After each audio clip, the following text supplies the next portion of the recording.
ढोंगी बहू। प्रीति एक पढ़ी लिखी लड़की है जिसकी एक अच्छे घर में शादी हुई है। प्रीति का पति राहुल एक मल्टीनेशनल कंपनी का मैनेजर है जो आधे महीने विदेश में ही रहता और छोड़ जाता है अपने मम्मी पापा को प्रीति के भरोसे, जिससे इस देश को सुधारने की चुल ने परेशान कर रखा है। मम्मी पापा, कल एक डॉग वैक्सीनेशन का शिविर है तो मैं वहीं पूरा दिन रहूंगी। आप मेरे लिए खाना मत बनवाना।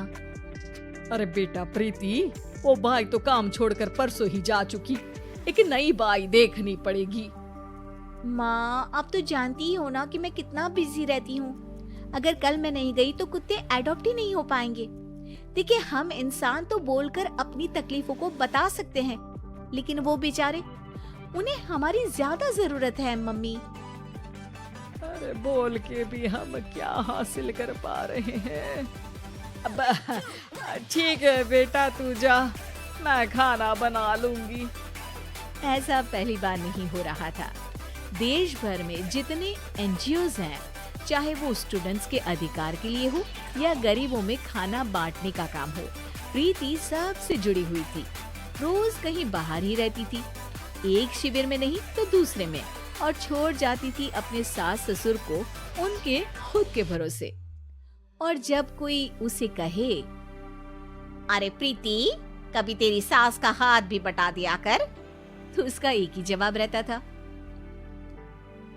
देखो, हम लोगों को तो सब कुछ घर बैठे मिल जाता है। अगर आज मैं इस शिविर में नहीं गई तो पता नहीं कितने लोग सड़क पर आ जाएंगे। प्रीति को समझाना संभव ही नहीं था और ये बात उसके सास ससुर भी मान चुके थे। इसलिए सुबह सुबह सास ही किचन में खाना बनाने जाती है और देखती है कि घर में सब्जियां खत्म है। अरे प्रीति बेटा, सुन तो जरा। क्या हुआ मम्मी? मुझे बहुत लेट हो रहा है और आप तो जानते हो ना कि अगर मैं इस शिविर में नहीं गई तो। हाँ, कुत्ते एडॉप्ट ही नहीं हो पाएंगे, सब जानती हूँ। अरे पर घर में सब्जियां खत्म हो गई है। अरे जब तू वापस लौटे ना तब लेकर आना, ठीक है बेटा? ठीक है मम्मी, चलिए मैं चलती हूँ। और हर बार की तरह प्रीति अपनी पार्टीज और आफ्टर पार्टीज में इतनी बिजी रह गई कि सामान लाना ही भूल गई। बात केवल सब्जियों की नहीं थी, लेकिन प्रीति हर रोज किसी नए शिविर में निकल जाती थी अपने सास ससुर को अकेला छोड़कर। एक हफ्ते बाद प्रीति के ससुर जी के हाथ में दर्द होने लगा। अरे बेटा प्रीति, पापा जी के हाथ में बहुत दर्द हो रहा है, आज इनको डॉक्टर के पास लेकर जाना पड़ेगा। ठीक है माँ, आप हो आओ, मैं बाहर ही खा लूंगी।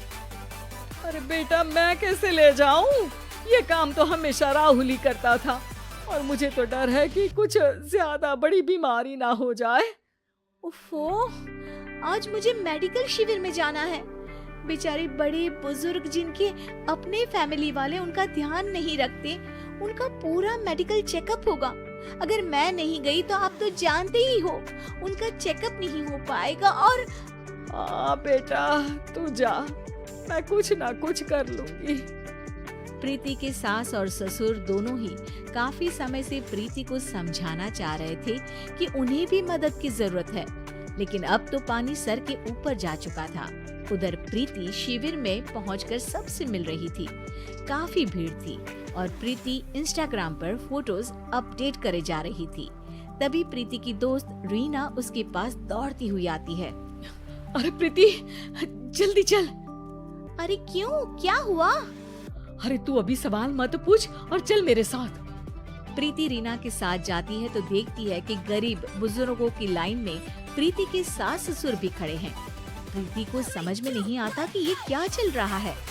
उसके ऑर्गेनाइजेशन में सबकी नजर उसके सास ससुर पर थी और प्रीति को लगा कि बात उसकी इज्जत पर आ गई है। माँ, पापा जी, आप दोनों यहाँ क्या कर रहे हैं? आप तो जानते हो कि ये शिविर गरीबों की मदद करने के लिए बनी है और आप इसका मजाक उड़ा रहे हैं इस तरह से लाइन में खड़े होकर। अरे बेटा, हम भले ही गरीब ना हो पर जरूरतमंद तो है ही। हमारा भी कोई ध्यान रखने वाला नहीं है।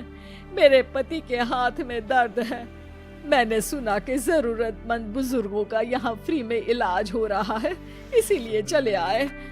नहीं मतलब मैं तो।